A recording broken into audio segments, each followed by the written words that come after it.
Ndabasuje mbifurije ibihe byiza mwese abahisemo gukurikira Izuba News TV n'urubuga rukugezaho amakuru yo mu karere u Rwanda ruherereyemo, ubwo ndavuga Burundi, Tanzania, Kenya, u Rwanda narwo rurimo, Uganda, Repubulika ya Demokarasi ya Kongo, ariko by'umwihariko hano muri Kongo mu burasirazuba niho turi kwibanda cyane bitewe n'amakuru ariyo y'intambara yongeye gufata indi ntera hagati y'umutwe wa 22 hagati y'umutwe wa 23 n'igisirikare cya Kongo, ubu cyabonye abandi bafatanyabikorwa bashya barimo n'ingabo za SADC, hajemo na Special Force ya Tanzania.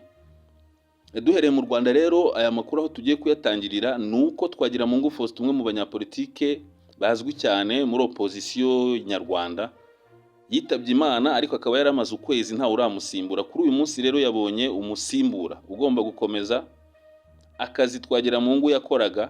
Uwo ninde se, yitwa nde, ibye ni ibihe? Waburaza kubimenya byinshi mwaya makuru ngiye kukugezaho. Ikindi ugomba kumenya nuko umutwe wa 23 wamaje gutangaza intambara yeruye ku muryango wa SADC, by'umwihariko ku ngabo z'uyu muryango zoherejwe mu burasirazuba bwa Kongo kurwanya uyu mutwe, ndetse mu iyi weekend zikaba zarakozanyijeho bikomeye na M23. M23 rero ikaba yamaje gutangaza ko itangije intambara yeruye n'izi ngabo za SADC. Turanyarukira kandi ku mwuka mubi ukomeje gufata indi ntera hagati y'umutwe wa Twirwaneho w'Abanyamulenge muri Kivu y'Amajyepfo, aho uyu mutwe ubu ngubu uhanganye bikomeye n'ingabo z'u Burundi. Barapfa iki? Bihagaze gute? Niki cyaba kibyihishe inyuma? Byinshi urabimenya mwaya makuru tugiye kubagezaho. Hari n'izindi nkuru kandi turabagezaho zo mwaka karere, by'umwihariko hari zo muri Kongo, hari n'izindi nyinshi tugiye kubagezaho muri iki kiganiro. Mbere yuko tujya ku nkuru ya Twagiramungu, ariko update iriho ubu ngubu nuko tunyarukiye muri Kongo ho gato. Update ziriho nuko ubu amakuru ari kuvugwa cyane nuko Perezida Tshisekedi yaba yatangiye kugira igitekerezo cyo kwegera umutwe wa 23 bakagirana ibiganiro kugira ngo babashe gukemura iki kibazo binyuze mu nzira y'amahoro. Ibintu bihagaze gute? Nyuma yaho M23 igaragarije imbaraga, Tshisekedi ntacyo atakoze. Yaguze indege za Sukhoi, yitabaje Abarundi, yitabaje Wazalendo, yitabaje za FDLR. Ubu ngubu hitabaje ingabo za SADC. Nakubwiye ko zimaze ukwezi mu mirwano, nubwo yavuzwe ari ejo bundi muri weekend, ariko zimaze ukwezi. Raporo rero ziri kugera kuri Tshisekedi ziramubwira ko rwose kurwanya umutwe wa 23 mu nzira za gisirikare, binyuze mu nzira mu mbaraga za gisirikare, hari ibintu bitazapfa gushoboka bashingiye ku mbaraga uyu mutwe urimo kugaragaza. Abamwegera ubwongo nabo muri SADC n'abandi bo muri EAC n'ibindi bihugu bikomeye byakunze no kumugiriye inama kuva kera, ariko Tshisekedi akavuga ko azakoresha imbaraga za gisirikare. Kubu rero amakuru ariho nkiri no gucukumbura nuko Perezida Tshisekedi ashobora kuba atangiye gutekereza kabiri kuba yakwicarana n'uyu mutwe wa M23. Indi update ukuriye kumenya nuko mu yindi mirwano yabaye ejo, mu byo ntakubwiye mu makuru natangaje mu kanya gashize, nuko umutwe wa 23 umaje kwambura ingabo za Tanzania, by'umwihariko izi Special Force, intwaro nyinshi. Ku munsi w'ejo ingabo za Tanzania zambuwe intwaro nyinshi, zirahunga zerekeza mu mujyi wa Sake, zihasanga iza South Africa. Izo ngizo nizo update nari ngiye nagira ngo nkugezeho mbere yuko dutangira aya makuru, ariko reka tube tuzivuyeho. Nakubwiye ko iyi gahunda ya Tshisekedi yo kwegerana na 23 amakuru nkiri kuyakusanya ku munsi w'ejo cyangwa ejo bundi nzayakugezaho mu buryo burambuye nkubwira Tshisekedi arabyemera ntabyemera, ari gutekereza iki. Gusa icyo gitekerezo yatangiye kukigira, ari kugihabwa n'abantu ba hafi b'umuryango wa SADC nyuma yo kubona ko M23 ifite imbaraga. Reka tunyarukire rero kwa Twagiramungu mu ishyaka RDR Rwanda Rwiza. Twagiramungu yapfuye mu mpera z'uyu mwaka ushize, hari mu kwezi kwa 12 Ukuboza, haburiye nk'iminsi 3 niba atari 2. Twagiramungu barapfuye, ariko uyu mugabo nk'uko mumuzi akaba asanzwe yamenyerewe muri opposition nyarwanda, amaze igihe yiko mu butegetsi bw'u Rwanda, rwose anagaragaza ko ashaka kubukuraho. Ngira ngo yigeze no kwifatanya n'umutwe wa FDLR, avuga ko nuterwa azatabara. Icyo gihe hariho gahunda ngo yo gutera FDLR kugira bayinetralize. Twagiramungu aravuga ngo niterwa nzayitabara. Donc no kuvuga yigaragaje nk'umuntu mu bantu barwanyije ubutegetsi bw'u Rwanda cyane. Twagiramungu arimo, ariko by'umwihariko guhera mu 1994 ubwo guverinoma y'ubumwe n'ubwiyunge y'Abanyarwanda yajyagaho, RPF maje gutsinda FARE cyangwa se ingabo za Habyarimana, Twagiramungu yagizwe minisitiri w'intebe, ariko ntiyamaze umwaka ahita yongera arahunga ajya mu Bubiligi ahashinga ishyaka bitwa yise RDR Rwanda Rwiza. Iryo shyaka niryo yakoreragamo ibikorwa bye bya politike byo kurwanya ubutegetsi bw'u Rwanda. Yigaragaje cyane rwose mu bantu basebyaga u Rwanda, agaragaza ko ubutegetsi buriho bugomba kuvaho, ariko yapfuye ibyo ngibyo atarabasha kubigeraho. Ariko nyuma y'ahapfuye benshi batangiye kwibaza, baravuga Twagiramungu kuva apfuye iri shyaka rigiye kuzima, bitewe n'uko ari we munyapolitiki wari urimo ukomeye kandi uzi politike mpuzamahanga cyane, ku buryo byavugaga ko iri shyaka RDR Rwanda Rwiza rigiye gusenyuka kuva Twagiramungu apfuye. Ariko nyuma y'ukwezi apfuye benshi banabyibaza, ubu ngubu iri shyaka ryamaje gushiraho undi muyobozi mushya. Uyu ninde? Yitwa nde? Aturuka he? Ibye ni ibihe? Uyu wasimbuye Twagiramungu yitwa Hildebrand Kayibanda, akaba umuhungu wa Kayibanda Gregoire, muramuzi mwese, wigeze kuba perezida w'u Rwanda mu bihengo by'itanu n'icyenda, hagati aho mw'iyo myaka mu cyiswe revolution abanyarwanda batavugaho rumwe. Ariko uyu nguyu ni umwana wa Gregoire Kayibanda, mu gihe mushiki we yarongowe na Twagiramungu. Ni ukuvuga ngo Twagiramungu ni umukwe wa Kayibanda. Icyatangaje abantu rero bamwe batari kuvugaho rumwe ni uko bashinja iri shyaka RDR Rwanda Rwiza rya Twagiramungu kuba noneho bigaragara ko rishobora kuba riri mu kazu, ngo kuko batumva impamvu Twagiramungu niba apfuye agomba guhita asimburwa n'undi wo mu muryango we, ari wo mbabwiye Hildebrand Kayibanda. Ni umukwe n'umwana wa Gregoire Kayibanda, kandi Twagiramungu akaba umukwe wa Gregoire Kayibanda, byumvikane ko ari umuryango, ari ikiryango kimwe. Aha rero abantu bakavuga ati Twagiramungu kuki asimbuwe no mu muryango we, aho ngaho ntago bwaba ari ukurema akazu. Ibi ngibi rero benshi ntago bari kubihuzaho, ariko ayo makuru niyo ariho kuri Twagiramungu yuko nyuma y'ahapfuye ubu ngubu ishyaka rye RDR Rwanda Rwiza rirwanya ubutegetsi bw'u Rwanda ubwo ryashyizeho uwo muhungu wa Kayibanda Gregoire, akaba n'umukwe nyine wo kwa Twagiramungu. Ubwo birumvikana nk'uko nabigusobanuriye, ibintu benshi batari kuvugaho rumwe. Twagiramungu Faustin ngira ngo abamuzi cyane bamuzi guhera mu mwaka w'1991 na kabiri, ubwo mu Rwanda hazaga inkubiri ya politiki y'amashaka menshi. Icyo gihe yafatanyaga n'abandi bitwa ba Agatha Uwiringiyimana mu ishyaka MDR n'abandi, barwanya ubutegetsi bikomeye bwa Perezida Habyarimana. Na nyuma yaho nk'uko nabibabwiye, yaje kujya muri guverinoma y'ubumwe bw'abanyarwanda, ariko hadashize umwaka ahita ahungahungira mu Bubiligi. Kandi Twagiramungu akagereranywa n'undi witwa Etienne Tshisekedi. Uyu nguyu nawe ni umunyapolitiki wamaze igihe kinini muri politiki ya Kongo, abarizwa muri opposition nk'uko Twagiramungu bimeze, ariko bose hamwe ntago bigeze bagira amahirwe yo kwicara mu ntebe y'icyubahiro ya presidence. Ayo ngayo niyo makuru ari kwa Twagiramungu n'ishyaka rye rwa RDR Rwanda Rwiza ryiyemeje kurwanya ubutegetsi bw'u Rwanda. Nyuma yaho Twagiramungu apfuye benshi bakagira ngo rirazima, agashira ukwezi nta muyobozi urajyaho. Ubu ngubu rero ryashyizeho uwo mugabo mbabwiye, ariko bamwe muri opposition nyarwanda ntibabivugaho rumwe, n'abandi bamwe muri iryo shyaka ntibabivugaho rumwe, kuko basanga ari akazu, cyane cyane nk'uko nabikweretse yuko Twagiramungu uyu nguyu wamusimbuye ari umukwe we, ni umuhungu wa Kayibanda Gregoire. Kandi Twagiramungu yashakiye kwa umugore wa Twagiramungu ni umukobwa wa Gregoire Kayibanda, bakavuga ati aka ni akazu kagarutse. Aya makuru reka duhite tunyarukira mu burasirazuba bwa Kongo. Ubu hatari kubura amakuru muri iyi minsi, nyuma yawe 23 isakiranye na FARDC na za Wazalendo, harimo n'iza SADC. Ubu ngubu M23 noneho yatangaje byeruye ko iri mu ntambara na SADC, ndetse bivuga ko igiye guhangana nayo mu buryo bweruye. Byari bisanzwe bizwi ko izi ngabo za SADC zaje kandi ziri kurwanya M23, ndetse hari n'amatangazo amwe M23 yagiye isohora igaragaza ko mu bitero iri kugabwaho hifashishijwe za drone n'ibindi ingabo za SADC zirimo, bigakomeza gutyo. Ariko kuri inshuro M23 yari itarasohora statement iri official igaragaza ko izi ngabo za SADC bari kurwana. Kuri uyu munsi rero M23 yabyemeje ko izi ngabo za SADC ubu ngubu M23 izifata nka force bari kurwana cyangwa bahanganye, kandi M23 ivuga ko ubu ngubu bagiye kurwana cyangwa se bagiye gushira imbaraga nyinshi mu guhashya izi ngabo za SADC. Ibi rero bikubiye mu matangazo abiri uyu mutwe wa 23 wasohoye, rimwe rya Lawrence Kanyuku uyu ashinzwe department y'itangazamakuru n'itumanaho mu uyu mutwe, akaba n'umuvugizi wayo mu bya politike. Lawrence Kanyuka rero abinyujije ku rubuga rwe rwa X yavuze ko izi ngabo zose za SADC zikoresha za drone zo mu bwoko bwa CH4, ndetse ngo n'imbunda zirasa amabombe muri ibyo bikorwa byo kwica abasivile. M23 niko ibyita. ko izi bombe izi drone zose zikoreshwa na FARDC na n'ihuriro ryabo harimo izo ngabo za SADC byica abasivili.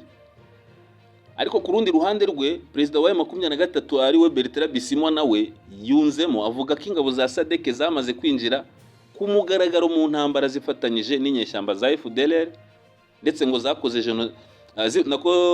zifatanyije n'izi nyeshyamba za FDLR. We avuga ko zasize zikoze genocide mu Rwanda, hakiyongeraho ngo abacancuro b'abazungu na wazalendo. M23 ariko avuga ati SADC yiyemeje kuza gufatanya na FDLR mu kuturwanya, kandi ubwo natwe turiteguye kandi tugiye gutangiza intambara yeruye kwizingabo mu buryo noneho bukomeye cyane. Bertrand Bisimwa yakomeje avuga ko izi ngabo kuva ku cyumweru ubwo hari ejo tariki 28 zikomeje kwegeranya intwaro zirasakure indege z'intambara, drone ndetse n'ibifaru hagamijwe gutera amabombe buhumye mu duce twa Karuba, Mushaki no mu nkengero zaho. M23 ikunze kugaragaza kenshi ko FARDC nabo bafatanyije harimo n'izi ngabo za SADC ngo barasa buhumyi. Ngira ngo hari aho byemerwa ariko hari n'abandi batabyemera ati kuzihe mpamvu. Kenshi bombe zose M23 ivuga ko ngo ziraswa ngo ku baturage, ariko abandi bakavuga ese igisirikare cyo gishobora kurasa gikoresheje za drone za Sukhoi, intwaro z'imizinga zirasakure buri gihe zikarasa ku baturage, aho nta barwanyi ba M23 baba bapfa. Ngira ngo mu bihe byashize M23 yakunze kubigaragaza, ariko ejo bundi muri Kicanga hari drone zisha abakamanda ba M23 na bitangaza harimo babiri, uwitwa Castro Mbirabagabo, undi wari wavuzwe ni Bahati, ariko byaje kugaragara ko Bahati atapfuye, gusa bikagaragara ko hari abakamanda ba M23 babiri bapfuye nubwo itabavuza amazina. Ahangaro bakibaza se izo bombe zose zigwa mu baturage cyangwa hari zaba zinahitana n'abandi barwanyi ba M23 nubwo abagaragajwe ari bari abakamanda babiri. Ahangaro rero bigateza urujijo kuvuga ko intwaro FARDC ikoresha buri gihe zigwa mu baturage. Yego nibyo hari ibyagaragaye Mweso FARDC yarashe mu baturage, ngira ngo icyo kibombe kishe mu weekend kica abaturage ba hafi 30, n'ikindi yarashe muri Sake nacyo kica umwana kimuca umutwe. Hari n'izindi ngero nyinshi, ariko nanone ntiwavuga ko izi bombe zose zaba zigwa mu baturage gusa. Bamwe bakibaza ati se nta barwanya ba M23 zica ko buri gihe mu 23 igaragaza ko izi bombe ngo zigwa mu basivile. Gusa icyagaragaye ejo bundi muri Mweso ntago M23 n'igenzura Mweso ntago yariyo yari kurasa, nubwo FARDC yayishinje, ariko Mweso ikontororwa na M23, ntago M23 yajya kwirasa, ahubwo FARDC bahanganye nibo igerageza kuharasa kugira ngo irebe ko M23 yasubira inyuma, ari naho igira gutya ikarasa buhumyi koko. Ariko ngiye ku giti cyanjye mu bushishozi bwanjye ntago nakwemera ko izi bombe zaba zigwa mu baturage gusa, zishobora kuba hari n'abarwanya ba M23 zihitana. Nta bimenyetso ndabona usibye bariya M23 yatangaje b'abakamanda bayo, nta basirikare nzi ba M23 bishwe n'izo bombe. Ariko ushize mu busesenguzi izo bombe za drone ziva muri drone Sukhoi mu ntwaro z'imizinga za BM zaba nta barwanya ba M23 bo zica, iyo ni question mark. Bisimwa rero yabaye nk'utanga conclusion avuga ko gukomeza iyi gahunda y'ubwicanyi y'ubutegetsi bwa Kinshasa ndetse ngo ntibihanirwe, umuryango wa M23 ngo udashobora na gato kurebera ntacyo ukora ubwicanyi bwateguwe bw'inzirakarengane bukorwa n'ubutegetsi bubi bwa Tshisekedi, ngo bufite intego imwe yo gukomeza guteza akaduruvayo muri Kivu Ituri. Impamvu yonyine ikoreshwa mu kwigarurira abadasobanukiwe nkuko M23 bivuga no kugundira ubutegetsi. Ahangaye M23 rero ikagaragaza ko izi ngabo za SADC ubu zaje gufatanya n'irihuriro rya FARDC. M23 yita ngo nabicanyi, none ikaba yavuze ati ubwo muje kwifatanya n'izi ngabo rero ubwo namwe noneho tubashize mu gatebo kamwe mu buryo buri ofisho tugiye guhangana namwe. Nyuma rero yaho muri weekend 23 yishinga zimwe mu ngabo za Tanzania, ikikiza Burundi n'izindi zo muri SADC n'iza FARDC. Ubu noneho kuba yatangaje kiri mu ntambara yeruye, yaba noneho igiye kurushaho kugaba ibitero kw'aba bantu, dore ko biri kugaragara ko mu mirwano heruka mu weekend M23 yabarushije imbaraga. Reka nabyo tubitegereze tureba aho byerekeza.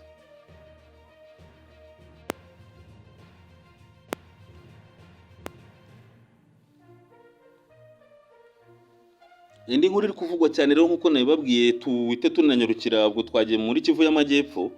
Amakimbirane akomeye hagati y'umutwe twirwaneho w'Abanyamurenge n'ingabo z'u Burundi bihagaze gute? Umutwe twirwaneho w'abanyamurenge wamaganye ibitero bikomeye byakozwe n'abayobozi b'u Burundi na Kongo byibasiye abaturage b'abatutsi ubwo n'abanyamurenge mu duce twa Mwega, Fizi, Uvira aho ni muri Kivu y'Amajyepfo. Mu itangazo bashize hanze bavuze ko umutwe wa Twirwaneho wamaganye nako mu itangazo bashize hanze umutwe wa Twirwaneho wavuze ko wabonye amakuru ko umusirikare mukuru w'ingabo z'u Burundi yahamagawe i Bujumbura kugira ngo ahabwe amabwiriza aheruka yerekeranye n'ibikorwa bya gisirikare byibasiye abaturage bo mu bwoko bw'abanyamurenge hagamijwe kubarandura burundu. Ahangaha rero Twirwaneho nkahita nkubwira ko nyuma yo gutangaza ibi si ubwa mbere uyu mutwe wa Twirwaneho uhanganye n'igisirikare cy'u Burundi ndetse bakaba bafitanye amakimbirane. Ubundi izi ngabo z'u Burundi zoherejwe ziri kumwe n'imbonerakure zatangiye koherezwa muri Kivu y'Amajyepfo mu mpera z'umwaka w'ibihumbi 2021 mu mpera z'umwaka w'ibihumbi 2022 biturutse ku masezerano y'ubufatanye bw'ibihugu byombi hagati ya Perezida Tshisekedi wa Kongo na Perezida w'u Burundi Ndayishimiye. U Burundi bukaba bwaravuga ko bugamije gukurikirana inyeshyamba z'abarundi za Red Tabara mu gihe Kongo yashakaga kurwanya iyo mitwe yitwaje intwari irimo za Maimai ya Kutumba, za Twirwaneho ngo za Gumino n'izindi za Maimai biroze bishambuke. Ariko icyaje kuba naho iyi konflikt yakomeje kuzamukira nuko ingabo z'u Burundi zikigera muri Kongo ntago zigeze zirwanya iyo mitwe yose. Yego zagerageje kurwanya Red Tabara ariko kugeza ubu biranga, ngira ngo nejo bundi mwabonye ibitero Red Tabara yagabye i Burundi birananirana kugeza amaginga ya. Ariko na FARDC ku rundi ruhande ntabwo yabashije kurwana ya mitwe y'abanyekongo irimo za Maimai, ahubwo yafatanyije n'izi ngabo za Kongo batangira kurwanya imitwe ibiri gusa ariyo Red Tabara n'umutwe wa Twirwaneho. Ya mitwe ya za Maimai ya Kutumba, ya za Maimai birozi beshambuke ahubwo igakorana n'iyo coalition y'ingabo z'u Burundi n'iza Kongo bakarwanya iyo mitwe. Ingabo z'u Burundi zikaba zishinja uyu mutwe wa Twirwaneho w'abanyamulenge ngo kubukorana na Red Tabara, ariko uyu mutwe wo ntago byemera w'abanyamulenge. Ubwo ngo akaba ariyo mpamvu rero zishobora kuba zibibasira dukurikije amakuru aturuka muri Kivu y'Amajyepfo. Abanyamulenge nabo bakavuga bati se Twirwaneho ko mwaje guhashya Red Tabara no gufasha igisirikare guhashya imitwe yitwaje intwaro kuki ari twebwe mwibasira cyane? Ibyo ngibyo bimaze igihe kandi twibukiranye ko hari n'izindi conflict hagati y'ingabo z'u Burundi na Twirwaneho handi zaba zishingiye kubareba kure. Tumenye neza ko igisirikare cy'u Burundi kiri muri coalition ya FARDC irwanya M23 mu gihe bivuga ko uyu mutwe wa Red Tabara uri muri coalition ya Alliance Fleuve Congo irimo na M23. Nubwo umutwe wa Twirwaneho utabisobanura ngo bigaragaze, ariko ubwo Alliance Fleuve Congo yashingoga Red Tabara yari iri mw'uwo muhango. Ubwo rero bikagaragara ko Red Tabara iri ku ruhande rwa M23 mu gihe ingabo z'u Burundi ziri ku ruhande rwa FARDC banafatanya. Noneho iyo conflict ikaba ubungubu irushijeho kuzamuka. FARDC n'izo ngabo z'u Burundi ngo bakaba bari kugaba ibitero ku mutwe wa Twirwaneho, ari nawo wasohoye iryo tangazo kuri uyu munsi uvuga ko ingabo z'u Burundi n'iza Kongo ubu noneho ziri gutegura genocide ku banyamurenge bashingiye kwayo makuru yose nakubwiye haruguru. Ahangaha rero umutekano muke cyangwa se indi ntambara ikaba ishobora kongera kuvuka mu gihe muri Kivu y'Amajyaruguru hari M23 iri guhanganye na FARDC n'abarundi. Nibizabatangaze mubonye no muri Kivu y'Amajyepfo uyu mutwe wa Red Tabara nako uyu mutwe wa Twirwaneho nawo uri guhangana n'izi ngabo z'abarundi, nubwo bamaze igihe barwana mu dutero shuma. Twirwaneho ikavuga ko uyu ingabo z'abarundi zifatanyije n'iza Kongo arizo zibagabaho ibitero ndetse ko bagamije ngo kubarimbura. Ayo makimbirane naho ngaho ashingiye urebye hazamo n'ikibazo cy'amoko. Ubwo ngubwo nyine mwiri ushingiye kuri tangazo umutwe wa Twirwaneho abanyamurenge wasohoye uvuga ko ingabo z'u Burundi zishaka kubakorera genocide, byumvikane ko umwuka warushijeho kuba mubi, cyane cyane ko umutwe wa Red Tabara ugaragaza ko izi ngabo z'u Burundi zifatanyije n'iza Kongo barimo gutegura ibitero byo kugabaho ndetse ko hari n'ibindi bamaze iminsi bawugabaho. Andi makuru ari kuvuga ubu ngubu nuko mu gihe ingabo za SADC zikomeje guhangana n'umutwe wa 23 mu burasirazuba bwa Kongo. Ejo bundi ubwo hari tariki muri weekend ishize hari tariki 27 ingabo zo mu muryango wa Afrika y'Iburasirazuba zishinzwe gutabara aho bibaye ngombwa zo zari mu nama i Nairobi.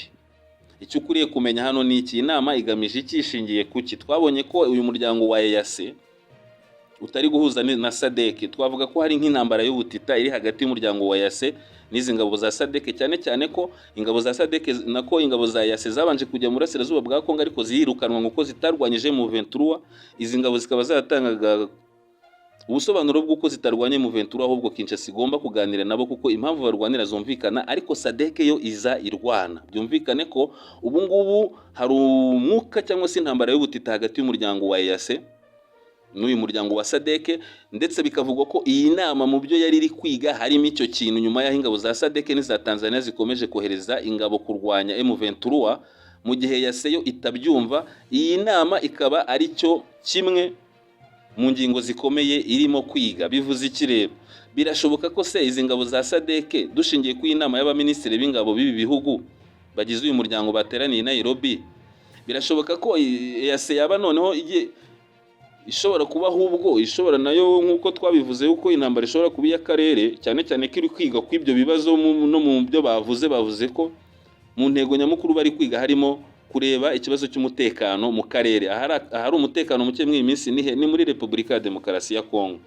Kuba SADC idahuza na EAC kandi ikaba yatangiye kuza mu mirwano, birashoboka ko ibyemezo bishobora gufatirwa mu inama ushobora gusanga na EAC yisanze mu intambara. Tubibutse ko ibihugu byitabiriye inama harimo Rwanda, Uganda, Kenya, Ethiopia, Seychelles, Somalia n'ibindi, Komore, ariko n'u Burundi. Tanzania yo ntago yitabiriye, kandi Tanzania nayo irakemangwa cyane kuba idaha agaciro ibyemezo bya EAC, ahubwo itajyangwa se itari kwifatanya na EAC, ahubwo ikaba iri kwiyegereza SADC cyane. Kuzihe mpamvu? Ingabo za Tanzania zanze kohereza abasirikare bayo mu muryango wa EAC mu burasirazuba bwa Kongo, ariko zibohereza muri SADC ndetse zikaba ziri kohereja Special Force. Ahangaha rero bikagaragara ko ibihugu bya EAC bitari guhuza ku ngingo y'intambara mu burasirazuba bwa Kongo. Hari zumva icyifuzo cya M23, hakaba n'izindi zitacyumva ahubwo zishyigikiye leta ya Kongo, ariho intambara ishobora kwagukira. Aya makuru rero reka tuyarangirize ku myigaragambyo yiriwe iri kubera mu mujyi wa Goma kuri uyu munsi wa mbere. Ati imyigaragambyo iteye ite? Mu kwezi gushize guverineri w'intara Kivu y'Amajyaruguru ni Peter Chirumwami yafashe umwanzuro yuko imodoka zigenga n'amamoto bigeze saa 12 mu gihe bigeze saa 12 zitemerewe gusirikira mu mujyi wa Goma.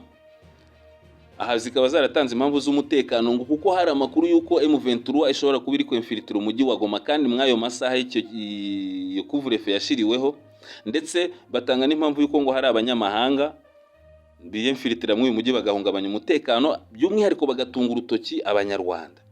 Kuri inshuro rero abanyekongo bigaragambije biriwe mu myigaragambyo bavuga ko icyo cyemezo kidakwiye kuko kibicira gahunda. Abanyeshuri bari gutaha nimugoroba bakabura uko bataha, abava ku kazi bakabura uko bataha. Hiriwe imyigaragambyo ikomeye cyane ku buryo harasiwemo umwana w'umunyeshuri. Hari ibyo nabonaga ku mbuga nkoranyambaga, uwo mwana bamuhetse maje kuraswa bamujyanye kwa muganga.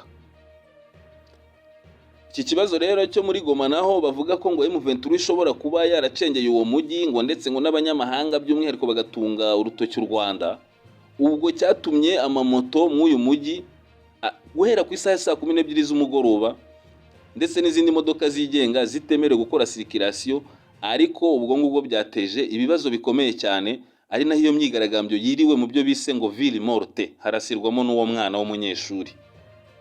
Ahangaha rero niho dusoreje aya makuru yacu. Nge ndi Claude Hategekimana wayabagezagaho, basaba kutibagirwa gukora like, share na subscribe kugira ibiganiro byacu bijye bibagereraho igihe, kandi mbizeza ko nzajya mbashakira amakuru yo mu karere u Rwanda ruherereyemo, by'umwihariko mw'iyi minsi mu burasirazuba bwa Kongo y'igisirikare cya M23 gihanganye n'ihuriro ry'igisirikare cya Kongo FARDC, harimo ingabo za SADC, Wazalendo, FDLR, ingabo z'u Burundi n'abacancuro. Aya makuru nzajya nyabashakira buri munsi, nzajya nyabagezaho mw'ubu buryo. Cyaho musigarana amahoro y'Uwiteka, naho ubutaha mu biganiro byacu.